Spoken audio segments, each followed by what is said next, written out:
بسم الله الرحمن الرحيم. الحمد لله والصلاة والسلام على رسول الله وعلى آله وصحبه أجمعين. أما بعد، السلام عليكم ورحمة الله وبركاته. عزیزان و خۆشەویستان، پێشەکی داواکارم لە خوای پەروەردگار زانستێکی بەسوودمان پێ ببەخشێت بۆ ئەوەی کاری پێ بکەین. خوای پەروەردگار یارمەتیمان بدات بۆ ئەوەی خوشوعمان هەبێ لە نوێژەکانمان. خۆشەویستان، لەوانەی پێشوو باسی چەند هۆکارێکمان کرد لە هۆکارەکانی خوشوع لە نوێژدا، لە پەرتووکی 33 هۆکار بۆ خوشوع لە نوێژدا. باسی ئەوەمان کردکەوە چۆن خۆمان ئامادە بکەین بۆ نوێژ، و خاڵێکی تر چۆن تومئەنینە لە نوێژدا پەیدا بکەین، و هەروەها چۆن بیر لە مردن بکەینەوە لە کاتی نوێژە، و هەروەها چۆن تەدەبوری ئەو ئاەتانە بکەین کەوا لە نوێژدا دەیخوێنین. ئەمڕۆ بە یارمەتی خوای پەروەردگار دەچینە خزمەت هۆکاری پێنجەم کە ناو نیشانەکەی بەو شێوازەیە: ئەن یوقەطع قیراءەتەه ئایەتەن ئایەتەن. بۆچی ئاەتەکان پارچە پارچە بکات یان ئاەت ئاەت بیخوێنێتەوە؟ ئەمە هەمووی بۆ ئەوەیە کە ئینسان کە کاتێک ئەو ئاەتانە دەخوێنێتەوە بەو شێوازە لە سەرەتاوە تا کۆتایی ئاەتەکە، بۆ ئەوەیە کە ئینسان زیاتر تێبگات لە ئاەتەکان، زیاتر تەدەبوریان هەبێ بۆ ئاەتەکان. ئەمەش سونەتێکی پێغەمبەرە صلی الله عليه وسلم. ئەمەش سونەتێکی پێغەمبەرە صلی الله عليه وسلم، هەرچۆن دایکی ئیمانداران ئومو سەلەمە دەیگەڕێتەوە بۆمان دەربارەی چۆنیەتی خوێندنەوەی پێغەمبەر عەلەیهی سەڵات وەسەلام بۆ قورئانی پیرۆز. بەو شێوازە خوێندیەتەوە: بسم الله الرحمن الرحيم، وفي رواية ثم يقف ثم يقول الحمد لله رب العالمين الرحمن الرحيم، وفي رواية ثم يقف ثم يقول مالك يوم الدين، يقطع قراءته آية آية. رواه أبو داود وصححه الألباني في الإرواء. ئازیزەکانم، پێغەمبەر عەلەیهی سەڵات وەسەلام بەم شێوازە قورئانی خوێندووە. جا بۆیە ئێمەش لە کاتی نوێژە و لە کاتی دەرەوەی نوێژیش، لە غەیری نوێژیشە، ئەبێ بەم شێوازە ئێمە قورئان بخوێنەوە. وەکو باسم کرد، ئەمە هۆکارێکە کە ئینسان تێبگات لە ئاەتەکانی خوای پەروەردگار، و دەبێتە مای ئەوەی کە ئینسان خوشوعی بۆ پەیا بێت. ئەم ئاەتانە تەئسیری لێ دەکات کە کاتێک بەو شێوازە دەیخوێنێتەوە. کاتێک تۆ دەیخوێنیتەوە بسم الله الرحمن الرحيم، دوای الرحمن الرحيم، ئەمە بیری لێ ئەکەیتەوە، تێ ئەگەی کە الله سبحانه وتعالى خاوەنی ئەم صفەتانەیە. هەموو ستایش، هەموو سپاسێک بۆ الله سبحانه وتعالى کە پەروەردگاری هەموو جیهانیانە. بەڵێ ئازیزەکانم، اینجا بیر لەوە دەکەیتەوە مالکی یوم الدین، خاوەنی ڕۆژی دواییە، خاوەنی دنیایە. الله عەظیمە. تۆ کاتێک ئەم ئاەتانە بەم شێوازە دەیخوێنیتەوە، ئەوە بەڕاستی دەبێتە هۆکارێکەوە زیاتر ئینسان تێبگات لە ئاەتەکان. اینجا بە ئێمەش بەو شێوازە قورئان بخوێنینەوە، و هەروەها لە سەرەتای هەموو ئاەتێک بوەستین. اینجا دوای ئەوە بزانین لە دوای ئاەتەکە چی دێت، داوای چیمان لێ دەکات، مانای چییە. بەڵێ ئازیزەکانم، زۆر زۆر گرنگەوە.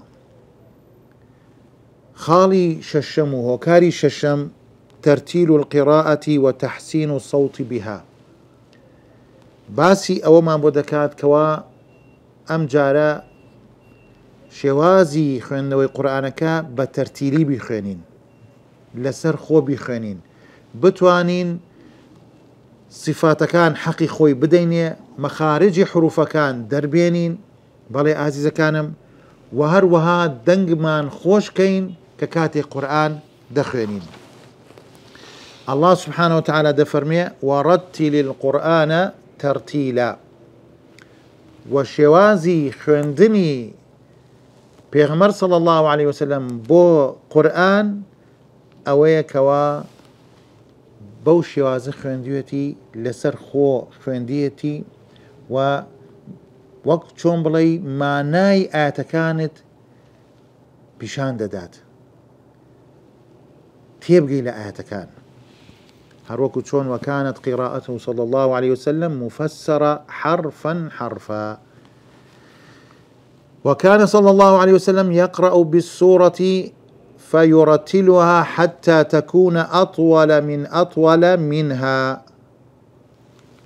يعني سبحان الله، بەو شێوازە قورئانی خوێندوتەوە، بەو شێوازە سوورەتەکانی خوێندوتەوە، ئەگەر سوورەتێک کورتتر بێت لە سوورەتێک کەوا درێژترە لەو سوورەتە، بەڵام وا خوێندیوێتەوە، پێغەمبەر عەلەیهی سەڵات وسەلام ئەو سوورەتە کورتە درێژتر بۆ لەو سوورەتە درێژە، چونکە بەو شێوازە خوێندێتەوە. لەسەر خۆ ئاەت ئاەت ئاەتەکانی خوێندوتەوە. بەڵێ ئازیزەکانم، ئەویش مانای ئەوەیە کە پێغەمبەر عەلەیهی سەڵات وسەلام لەسەر خۆ بووە کە کاتێک ئاەتەکانی دەخوێندەوە پەلەی نائەکرد. ئێستا ئەگەر تەماشای وەزعی حاڵی خۆمان بکەین، یعنی خەڵکێک هەیە کە کاتێک ختمی قورئان دەکا، بەس خەمی ئەوەیەتی کەوا چەندێک لاپەڕە دەخوێنێ، چەندێک ئاەت دەخوێنێ، ئیتر بیر لەوە ناکاتەوە کەوا تەدەبوری ئاەتەکان بکات، ئەو ئاەتانە تەئسیری لێ بکات. ئازیزەکانم، ختمی قورئان پێویستە. ئینسان ژیان لەگەڵ قورئانە با بەسەر نیعمەتێکی گەورەیە، ئەجر و پاداشێکی گەورەی هەیە، بەڵام ئازیزەکانم ئەو قورئانە بۆ ئەوە هاتووە کەوا ئێمە لێی تێبگەین، ئیشی پێ بکەین. ئازیزەکانم، اینجا بۆیە باشترین شێواز بۆ خوێندنەوەی قورئانی پیرۆز تەرتیلە. ئەمە وا ئەکات کەوا ئینسان بیر کاتەوە لە ئاەتەکان، و خشوعی هەبێ لە کاتی نوێژە و لە کاتی غەیری نوێژیشە، بە پێچەوانەی ئەو کەسانی کەوا پەلا ئەکەن لە خوێندنەوەی قورئانی پیرۆز، و لە کاتی نوێژەکانیشە نوێژەکانیان بە پەلە تەواو دەکەن. بەڕاستی کە کاتێک دەرەچن لە نوێژەکە، هیچ ئەو نوێژە تەئسیری لیان نەکردووە، چونکە پەلەیان کردووە، چونکە بیریان لە ئاەتەکان نەکردوێتەوە، چونکە ئاەتەکانشیان بە سەریعی خوێندوێتەوە، و کردداری ئەوەی کە پەیوەندی بە نوێژەوەیە بە پەلە ئەنجامیان داوە. و ئەوەشیکەوە ئینسان یارمەتی بدات بۆ ئەوەی تووشی خوشوع ببێ. ئازیزەکانم، ئەوەی ئینسان کاتێک قورئان دەخوێنێ بە جوانی بیخوێنێ، بە سەوتێک بە دەنگێک بیخوێنێ کەوا خۆش بێت. ئازیزەکانم، ئەوە یارمەتی دەدات کەوا ئینسان تووشی خوشوع ببێت. ئەمە شتێکێکە لە وەسیەتەکانی پێغەمبەر صلی الله عليه وسلم. دەفەرمێت زينوا القرآن بأصواتكم فإن الصوت الحسن يزيد القرآن حسنا. با ئەم قورئانە زیاتر بیڕازێنینەوە، زیاتر جوانی بکەین بەچی؟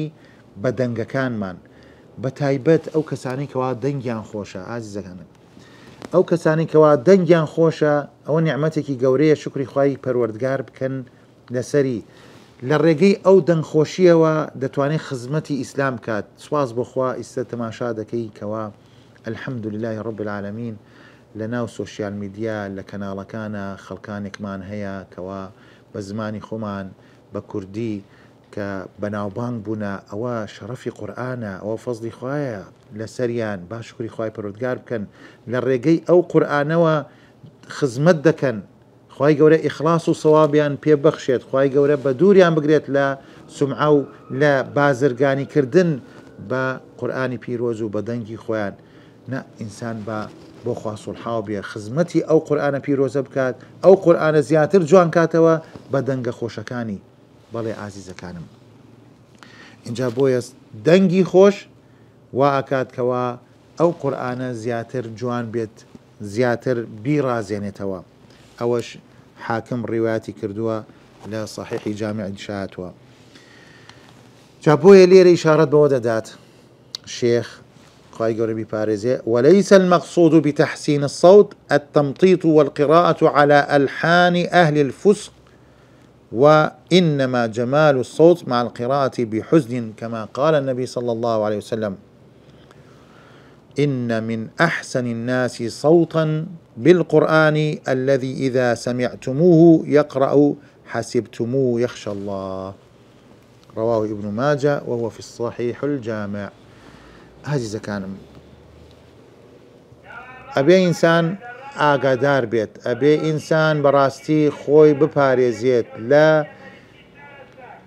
ئەو سیفەتانەی کەوا نابێت کە کاتێک قورئان خوێنێ وەکو مەقامات ئەو کەسانی کەوا گۆرانی بێژن نابێ. ئازیزەکانم، نە، تایبەتمەندیەکی خۆی هەیە. ئەو دەنگخۆشیە کەوا لە کاتی قورئان خوێندن ئەو کەسانی کەوا قورئان دەخوێنن بەڕاستی واکەن ئەو قورئانە تۆ گرنگی پێ بدەی، لەگەڵ ئاەتەکانە تەفاعل بکەی، تەئسیری لەسرت دەبێت، تەئسیری لەسەر دڵت دەبێت، کاریگەری لەسرت دەبێت. بەڵێ ئازیزەکانم، اینجا بۆیە بەڕاستی ئەو کەسەی کەوا قورئان دەخوێنێ ئەوە بە جوانی دەیخوێنێتەوە. ئەگەر هات و کەسێکەوە گوێی لێبوو وا گومان باتکەوا چییە؟ یەخشە الله، ئەو کەسە لە خوا دەترسێت. بۆیە بەو شێوازە قورئانەکان دەخوێنێتەوە. با تەکەلف لە خۆی نەکات. ئازیزەکانم، هەیە دەنگی خۆشە بەڵام تەکەلف لە خۆی دەکات، یعنی زیادە ڕەوی دەکات. ئینسان با ئاگادار بێت، با ئاگادار بێ ئازیزەکانم، با ئیخلاصی هەبێ، با تەکەلف نەکات. بەڵێ خۆشەویستەکانم، اینجا ئەوە بەڕاستی نیعمەتێکی گەورەیە. ئەگەر هاتوو هەر کەسێک بەو شێوازە بیخوێنێتەوە بەڕاستی ئەو خوێندنە تەئسیر لە دڵەکان دەکات، و هەروەها تەئسیر و کاریگەری لەو کەسانە دەکات کەوا گوێی لێ دەگرن. گوێگرتنیش لە قورئان ئازیزەکانم عیبادەتە، هەیە خوێنەواری نییە، بەڵام لە ڕێگەی گوێگرتنەوە بەو شێوازە بەو جوانیە ئەو دەنگە خۆشە وا دەکات کە ئەو ئینسانە گوێ لە قورئان بگرێت و دانشێ بە دیار قورئانەوە و کاریگەری لەسەری دەبێت. خاڵی حەوتەم، هۆکاری حەوتەم ئەوەیە کە ئەبێ ئەو کەسێک کەوا نوێژ دەکات بزانێت کە ئەڵڵا سوبحانە وتەعالا وەڵامی دەداتەوە. چۆن؟ پێغەمبەر صلی الله عليه وسلم دەفەرمێت: قال الله عز وجل، واتا ئەم فرمودەیەکی قودسیە: قسمت الصلاة بيني وبين عبدي نصفين ولعبدي ما سأل. الله سبحانه وتعالى دەفەرمێ نوێژەکەم کردووەتە دوو بەشەوە لە نێوان خۆم و عەبدەکەم، و عەبدەکەم هەر داوایەک دەکات با داوا بکات. فإذا قال الحمد لله رب العالمين قال الله حمدني عبدي. الله عزیزەکانم چەند خۆشە کە تۆ سوپاسی ئەڵڵا بکەی. الله سبحانه وتعالى کە کاتێک تۆ ئەڵێی الحمد لله رب العالمين، الله دەفەرمێت ئەم عەبدەی من سوپاسی منی کردووە. فإذا قال الرحمن الرحيم قال الله أثنى علي عبدي. ئەم عەبدە کە کاتێک ئەو ئاەتە دەخوێنێتەوە الرحمن الرحيم، الله سبحانه وتعالى دەفەرمێت أثنى علي عبدي، حەمد و سەنای منی کرد ئەم عەبدەم، حەمد و سەنای منی کرد ئەم بەندەیەم.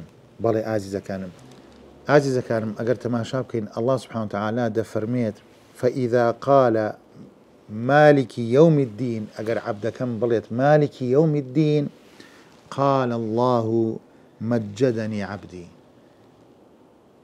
بەڵێ ئازیزەکانم ئەوەیە مانای مالکی یەوم الدین کە الله سبحانه وتعالى خاوەنی ڕۆژی قیامەتە، خاوەنی دنیایە، هەرچی لە عەرز و عاسمانەیە هی الله سبحانه وتعالى.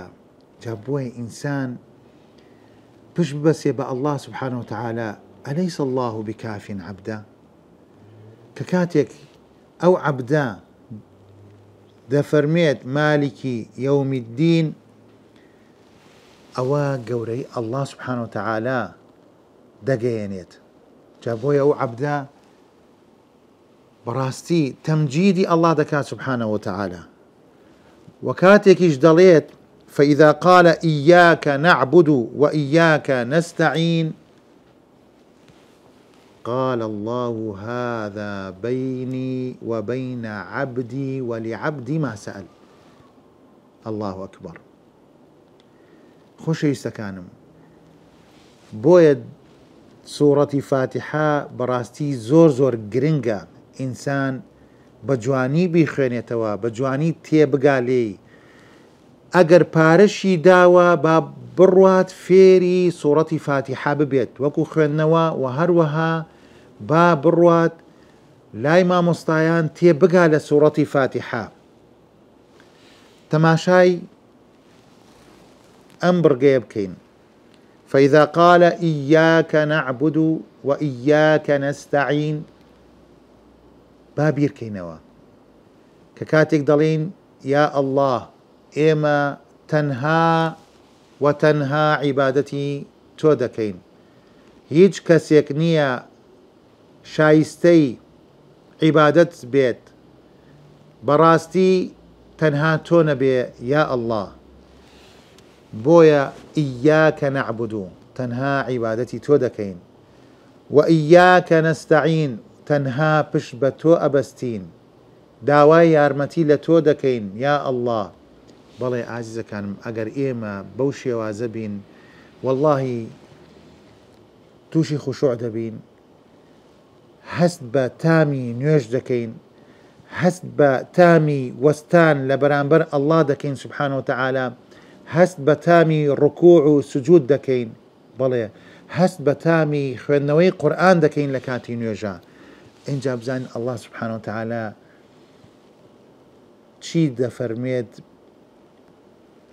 بۆ ئەو عەبدە کەوات ئەو ئاەتە بەو شێوازە دەخوێنێتەوە، دەفەرمێت قال هذا بيني وبين عبدي، ئەمە لە نێوان من و عەبدەکەمدایە، ولعبدي ما سأل.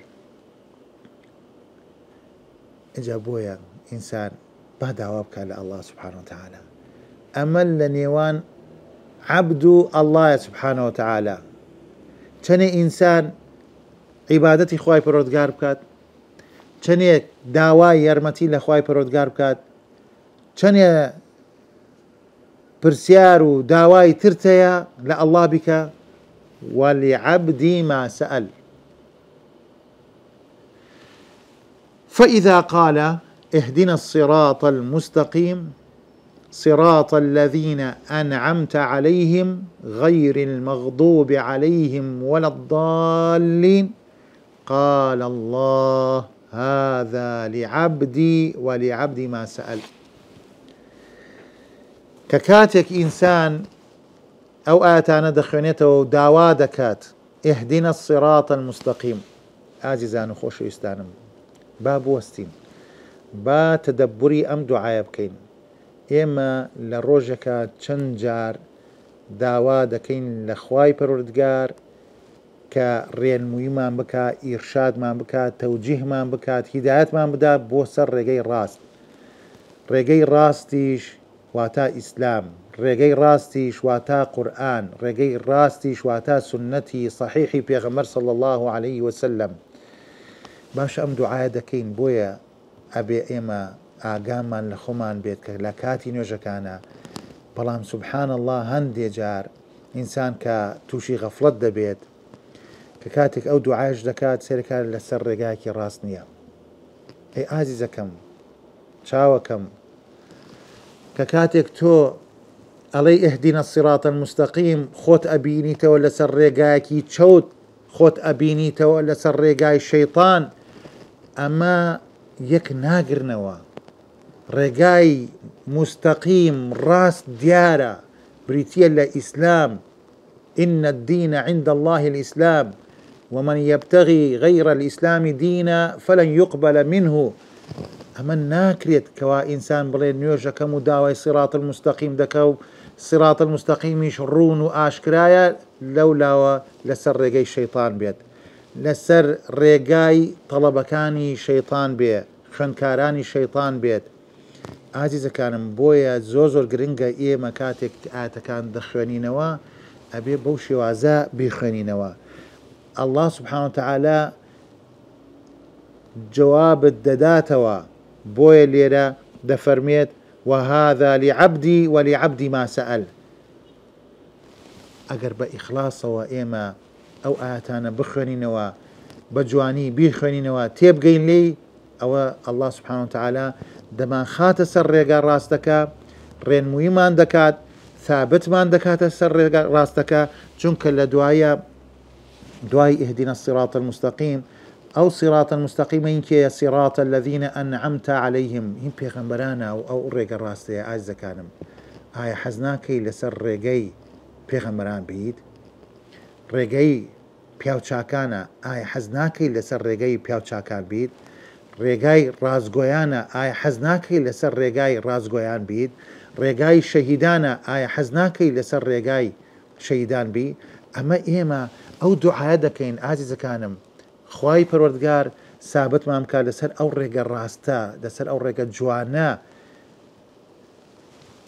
ئەوە ڕێگایەکە و ڕێگای تریشەیە کە ڕێگای شەیطانە کە الله سبحانه وتعالى باسی دەکا بۆمان غەیر المەغضوب عليهم ولا الضالين بزانە ئەو ڕێگایە نەبێت یا الله کەوا غەزەبت لیان گرتووە ئەو ڕێگای کەوا گومڕان بەڵێ ئازیزەکانم زیاتر مەبەستی وەکو مفەسرین دەڵێن جوولەکە و گاورەکانە چونکە ئەمانە الله سبحانه وتعالى غەزەبی لیان کرد چونکە ئەمانە حەقیان ناسی و شوێنی نەکەوتن و حەقیان شاردەوە بۆیە ئەمانە غەزەبیان لێگیراوە و ڕێگاکەیان ڕێگایەکی گومڕایە و هیچ کەسێک ناتوانێت بێت ئەو ڕێگایانە جوان کات یان هەوڵ بدات کەوا بێت بڵێ بە هەموو ڕێگاکان نزیک بکەینەوە لە یەک بە هەمووی وەکو یەک بن یەکسان بن هیچ فەرق و جیاوازیەک نەمێنێ نەخێر ئەوە داوایەکی باتڵە کارێکی خراپە ئەیانەوێت چاواشەکاری بکەن دینی خوا دینی ئیسلامە کۆتا دینە کە الله سبحانه وتعالى رازي بوا كواببتا كوتا دين ورضيت لكم الإسلام دينا جابويا عزيز كانم بو شوازة إيما قرآني بيروز بخانينوا كاتكيش بو إخلاصيوا بو فهموا دخانين أويك ولا مكاديت لاي الله سبحانه وتعالى هذا لعبدي ولعبدي ما سأل أمش لصحيح مسلم هاتوا كباب داناوا باب وجوب قراءة الفاتحة وجوب قراءة الفاتحة في كل ركعة بويا واجب لكاتي نيوجا لهمو ركعات كان كوا سورة فاتحة بخنريت فرموديكي زور قوريا زور عظيمة ئینسانی مسلمان بە تایبەتی ئەو کەسەی کەوا لە نوێژدایە ئەو سوورەتە دەخوێنێتەوە وەکو باسم کرد ناتوانێت ئەو سوورەتە نەخوێنێتەوە لە هەموو ڕکعاتەکانە اینجا بۆیە بەو شێوازە بیخوێنێتەوە ئەوە تووشی چی دەکات تووشی خوشوعی دەکات هۆکارێکە بۆ ئەوەی کە ئینسان خوشوعی هەبێ لە نوێژە خوشوعێکی گەورەی دەستکەوێت بەڵێ ئازەکانم اینجا بۆیە ئەو فاتحایە ئەو سوورەتی فاتحایە بەڕاستی کاریگەریەکی زۆر گەورە هەیە بۆیە با ئاگامان لە خۆمان بێت هەستی پێ بکەین چونکە تۆ ئەو گفتوگۆیە لەگەڵ ئەڵڵا دەکەی سوبحانەهو وتەعالە خوای پەروەردگاریش بەو شێوازە وەڵامت دەداتەوە. اینجا بۆیە ئەبێ بەڕاستی ئێمە بەڕێز بین کە کاتێک مخاتبەی ئەڵڵا دەکەین سوبحانەوە تەعالە و ڕێز لێنانەکەمان مافی خۆی پێ بدەین. پێغەمبەر صلی الله عليه وسلم دەفەرمێت إن أحدكم إذا قام يصلي فإنما يناجي ربه فلينظر كيف يناجيه. لا مستدرك حاكماتها لا صحيح جامع اشتهاتها. عزيزة كانم تماشاي أو فرمودية بكين كبيغمر صلى الله عليه وسلم دفرميت إن أحدكم إذا قام يصلي هركاتي كوائما أتين نيوجكين كنيوج أنجام ددين فإنما يناجي ربه أما قفتقو مناجاتي پروردگاري دكات لكاتي نيوجا فلينظر كيف يناجي. إنسان براستي با تماشا بكات شون مخاطبي الله دكات شون قفتقو لقل الله دكات شون مناجات لقل الله دكات. بەڵێ ئازیزە کانم ئەبێ بەم شێوازە ئێمە بیر بکەینەوە ئەگینا ئەو نوێژەمان ڕۆحی تیان نابێت خوشوعی تیان نابێت.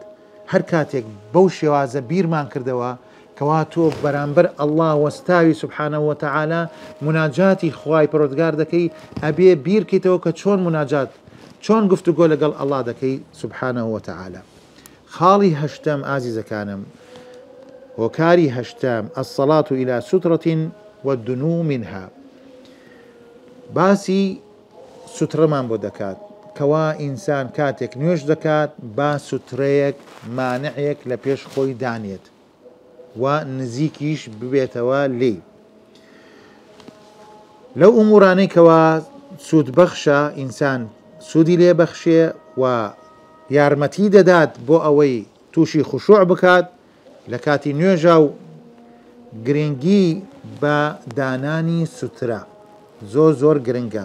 بۆ ئازیزەکانم لەبەر ئەوەی کە تۆ کاتێک سوترە دانەی هەر کەسێک لە پاشی سوترەکەەوە دەڕوات ئەوە تەسیر لە نوێژەکەی تۆ ناکە. بەڵام ئەگەر سوترت دارەنا هەر کەسێک لە پێش نوێشتەوە بڕوات ئەوە سوبحان الله وا دەکات کەوا چییە لە خوشوعەکە بە دوور بکەویت. خوشوعەکەت تێک دەدا ئاگات لە نوێژەکە نابێت. جا بۆیە ئازیزەکانم زۆر گرنگە کەوا ئێمە سوترە بەکاربێنین و سوترەکەش دیار بێت ئەو ئینسانی کەوا نوێژیش دەکات چی بکە نزیک بێتەوە لێی زۆر دوور نەبێ. باشە برام هەتا ئەوەیە کە ئینسان تەماشای سوترەکە بکات و وای لێ دەکات کەوا پارێزراو بێت لە شەیطانی ڕەجیم و هەروەها وای لێ دەکات کەوا خەڵکانێکیش دوور بکەونەوە لەو کەسە و لە پاشی سوترەکە ئەگەر ڕێیان کرد لە پاشی سوترەکە ڕێ دەکەن و ئەمەش ئەبێتە مای ئەوەی کە تووشی تەشویش نێت تووشی شڵژان نەبێت و ئینسان فکری لای نوێژەکە نەمێنێت خوشوعی نەمێنێت. ئەمانە هەمووی چییە ئەجری ئەو کەسە کەم دەکاتەوە کەوا بەبێ سوترە نوێژ دەکات و تووشی ئەو تەشویشە دەبێت. پێغەمبەر صلى الله عليه وسلم دەفەرمێت إذا صلى أحدكم فليصلي إلى سترة وليدني منها. پێغەمبەر صلى الله عليه وسلم دەفەرمێت إذا صلى أحدكم فليصلي إلى سترة وليدني منها. رواه أبو داود وهو في صحيح الجامع. ئەمەش بۆ ئەوەیە کەوا نێڵێ هیچ کەس لە نێوان خۆی و سوترەکە بڕوات. فائیدەی و سوودێکی زۆر گەورەی هەیە ئازیزەکانم. ئەو کەسێکی کەوا تەجروبەی کردووە بەڕاستی هەست بەو سوودە دەزانێت و ئەزانێتەوە ئینسان بەڕاستی تووشی خوشوع دەکات. پیغمبر صلى الله عليه وسلم دفرمي إذا صلى أحدكم إلى سترة فليدنو منها لا يقطع الشيطان عليه صلاته. اگر تماشای ئەم فرمودەی پێغەمبەر بکەین ئازیزانم صلى الله عليه وسلم فائدەی سوترەمان بۆ دەردەکەوێ کەوا ئێمە کاتێک نوێژ دەکەین سوترە دانین بۆ ئەوەی شەیطان نوێژەکەمان لێ نەبڕێت بۆ ئەوەی شەیطان نوێژەکەمان لێ تێک نەدات عزیزانم خۆ شەیطان ئیشی سەرەکی ئەوەیە کەوا تووشی وەسوەسەت بکات تووشی ئەوەت بکات کەوا خوشوعت نەمێنێ لە نوێژەکانە ئەو حەدیثەش ئەبوو داود ڕیواەتی کردووە بۆیە سنەت وایە کە ئینسان نزیک ببێتەوە لە سوترەکە و تقریبا بەقەدەر باڵێک نزیک ببێتەوە و تەماشای شوێنی سوژدەکەی بکات و زۆر دوور نەبێ کەوا خەڵک ئیتر پێی نەزانێت نەزانێ ئەوە سوترەیە بۆ ئەو کەسە دانراوە یان خۆی دایناوە لە پێش نوێژ خوێنەوە تێپەڕ ببێت چونکەوە تەسیر لەو کەسە دەکات کەوا نوێژ دەکات و پێغەمبەر عەلەیهی سەڵات وەسەلام وصيتي كردوا وأوصى النبي صلى الله عليه وسلم المصلي بأن لا يسمح لأحد أن يمر بينه وبين سترته فقال إذا كان أحدكم يصلي فلا يدع أحدا يمر بين يديه وليدرأه ما استطاع فإن أبى فليقاتله فإن معه القرين رواه مسلم أجر تماشاي أم وصيتي بيغمر بكين صلى الله عليه وسلم عزيز كانم ئەگەر هات و کاتێک ئێمە لە نوێژدا بووین فەلا یەدە ئەحەدەن یەمڕ بەین یەدەیهی با مەجال نەدات بە هیچ کەسێکەوە لە نێوان خۆی و سوترەکەی بڕوات لە پێشی بڕوات هەوڵ بدات کەوا نێڵێ لە پێشی بڕوات فەئین ئەبا هەر سوور بوو لەسەرەوەی ئەو کەسە ئیلا لە پێشیەوە بڕوا فەلیوقاتیلهو لێرە معنای مقاتەلەوە نییە کەوا دەستکەن بە شەڕ و لە نوێژەکەواز بێنێ و دەستکات بە بۆکساتەوە شتانە نا یعنی ئەوەیە کە سوور بێت لەسەر ئەوەی کە هەر نێڵێ بڕات دەستی بۆ درێژ کات نێڵێ بڕات فإن معه القرين لەبەر ئەوەی ئەو کەسە بەڕاستی کە کاتێک لە پێشی نوێژ خوێنەوە دەڕوات ئەوە شەیطانی لەگەڵدایە شەیطان هەوڵ دەدات کەوا ئەو نوێژە تێک بدات لەو کەسەی کەوا نوێژ دەکات خوشوعەکەی تێک دەدات ئازیزەکانم تەفاعلی نامێنێت لەگەڵ نوێژەکان ئەپچڕێت لە ئاەتەکان لە ڕکوعە ینی کە ئیتر ینی تووشی تەشویشی دەکات کە کاتێک دەڕوات کە وەستاوە حتا سبحان الله دوای ئەوە لە کاتێک ئەڕوا بۆ ڕکوع لە سجود هەر بیری لێ ئەکاتەوە جا بۆیە ئینسان ئەو کەسێکی کەوا ئاگدار بێت هەوڵ بدات لە پێش نوێژ خوێنەوە نەڕوات بەڵێ ئازیزەکانم هەندێک هەیە کەوا ینی بەڕاستی بێئاگایە یان ئەوەیە کە ئیهمالە گوێ بۆ شتانە نادات نابێت ئەبێ بەڕاستی ئەو کەسێکی کە نوێژەکە ئێمە ڕێزی لێ بگرین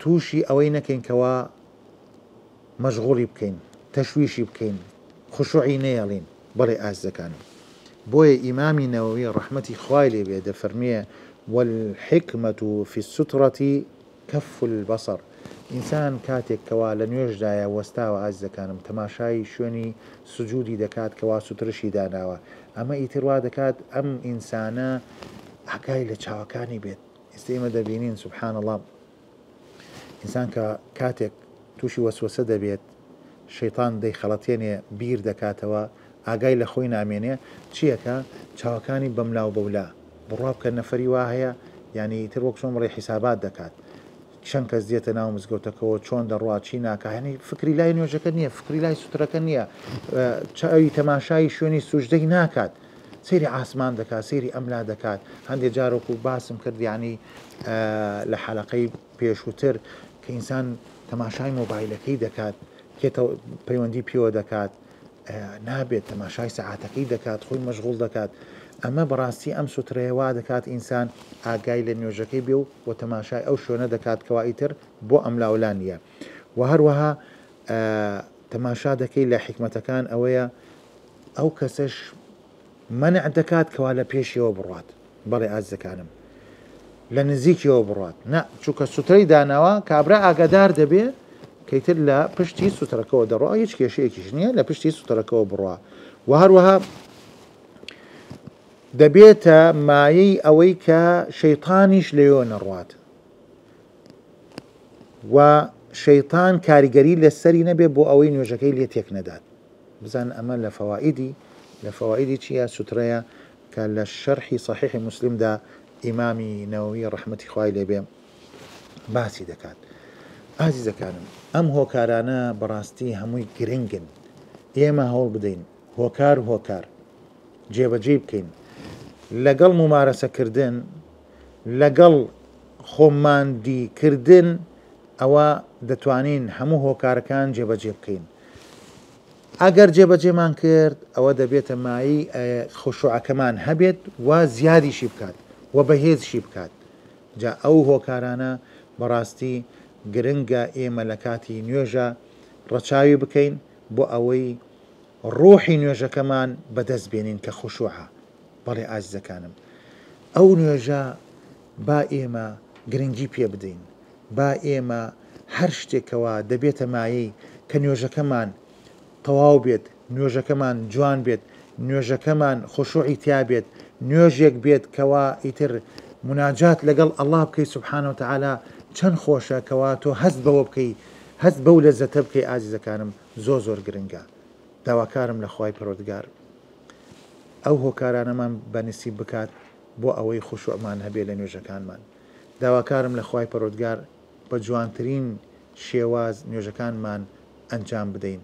داواکارم لە خوای پەروەردگار هەرچی چاکەیە ئەومان بۆ بکات. خوای پەروەردگار لە هەموو لایەکمان ڕازی بێت، بەختەوەری دنیا و قیامەتمان بکات. وصلى الله وسلم على نبينا محمد وعلى آله وصحبه أجمعين، والسلام عليكم ورحمة الله وبركاته.